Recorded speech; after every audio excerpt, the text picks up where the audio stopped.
Okay, the next thing we're going to do is actually another really important step, and that is that we are going to zero out the rotations on all our bones, and we're going to set the rest length on all our bones.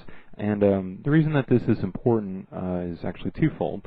Zeroing out the rotations on our bone actually will help prevent any kind of gimbal lock that we might get. In other words, where we have a situation where our manipulators are not exactly orthogonal to each other.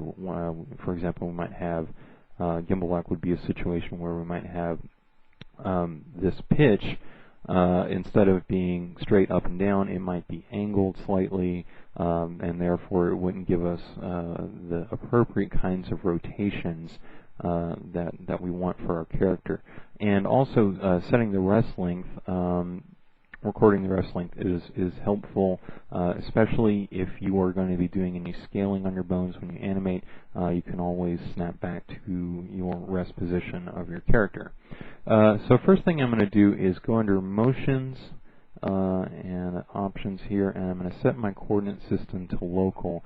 And generally I always keep my coordinate system in local when I'm animating a character, and you'll find by virtue of the way that we set up this character that by staying in local coordinates, we will get local coordinate axes for the bones that we want, and we'll actually also for, like, for example, our IK goals, our IK manipulators, we'll set them up in such a way that they're oriented as if that they were in global coordinates. So we'll get the best of both worlds right there. Next thing I'm going to do is go into my scene editor. I'm going to select my zombie mesh, and I'm just going to go ahead and select him to hidden for the moment because I don't really need to see the mesh. And I'm going to go ahead and select this pelvis bone. And just going to start moving up the chain and recording the rotation, rest rotation, which for me is Shift R, and I believe that is also the default in Lightwave. But make sure you check that out before you do it. Also, do make sure you leave auto key on. So I'm going to hit Shift R, and you're not seeing really much change here in the spine, but as I move along, there should be. And if you look over here in the rotation box, you'll see that the rotations are getting zeroed out.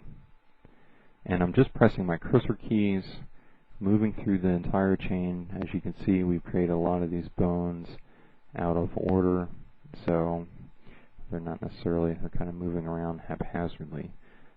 But once we get back, it looks like we missed a few bones there. Let's start here.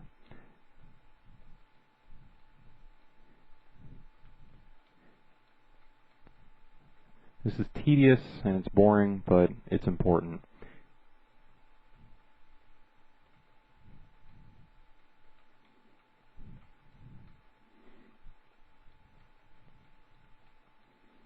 Okay, I think I've got everything there. Next thing I'm going to do is go ahead and start at the pelvis again, and then pressing R this time without Shift, just R. I'm going to record the rest length of each bone.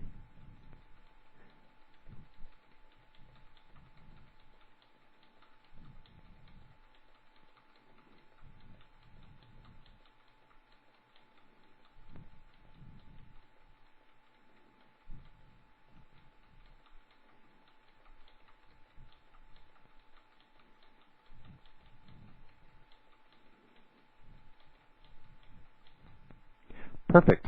Okay. Now we're going to go ahead and do just a little bit more adjusting, and we're going to be ready to set up our entire rig. So I'm going to go back into the scene editor, and I'm going to select texture shaded solid for the zombie mesh. And I'm going to pre-bend some parts of the geometry here. And this is important. This is an important step to do because generally, if you try and set up your IK chain in the default T pose, sometimes you'll find that Lightwave isn't sure how to solve the IK. You may get some really unwanted bending in the elbows. Instead of bending the lower arm forward, it actually breaks your model and bends it the wrong way. Same thing with the legs. Well, by pre-bending our mesh before we set up the IK, we can actually help Lightwave determine which way it's supposed to solve the IK and hopefully prevent any of those breaking problems.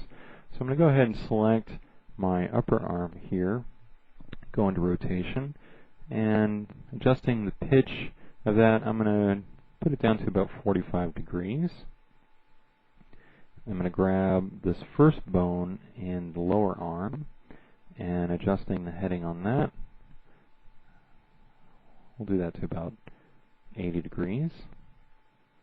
Same thing over here. 45. Oops. Adjust the heading to about 80. Alright. Then I'm going to select the left upper leg here, adjust the heading, and that one I'm just going to take to about, let's be precise, we'll say minus 15. Do the same thing over here, minus 15. Select the lower leg here, and that's going to go to 30. On the heading, 30. On the heading, select this and that. Adjust the heading on that to, I'm going to pop into my right viewport here. Actually, it should be minus 15 for that guy. And minus 15 for that guy. And lastly, I'm going to go ahead and select the pelvis bone, go into translate, and just move him down so he's on the floor. Okay, perfect. Let's move on. Next thing we're going to do is create a null, and I'm using my context menu here, item, add object, add null. Let's call that one reference. And I'm going to go ahead and save the scene actually at this point. And I think I may have one already in here. And I've called this zombie post-record rotation, which is kind of a longish name, but I'll just leave that for now. I think of something more creative later. I'm going to go over my schematic view, grab that null, and making sure that parent in place is still selected in my options menu. Select my mesh, control click to the reference. And this reference null is what's going to allow us to move our entire mesh, rig, and goals all at once into any position or orientation that we desire. Okay, next thing I'm going to do is create another null. And I'm going to call this one right, IK, leg. Go over to my schematic view. I'm going to move that guy down here. And I'm going to do a little trick. And that is that what I want to have happen is that I want my null to be located in exactly the same place that my leg effector is, because ultimately what's going to happen is that this leg effector is going to use this null as a goal for IK. Well, I can quickly do that if I deselect auto key, deselect parent in place, and control click from the null to the effector. And whoops, you know what, I did it in the wrong place. That's supposed to be the right. So that's the one I wanted to do. So as you can see, it has snapped right into position there. And now what I'm going to do is turn on options, turn on parent in place, hit M for motion options and unparent it. And then I'm going to select Y for rotation, and I'm going to zero out the rotations on that. Okay? Let's go ahead and create a key for that, just in case. And while we're at it, why don't we go ahead and clone that guy and hit Control C. Go back into our schematic view. And this is going to be, I'll need to rename that. And it's going to be left IK leg. Move that over here. And we don't need to do the little parenting trick now, because what we can do is actually just go into our front viewport, hit T for translate, and just move them over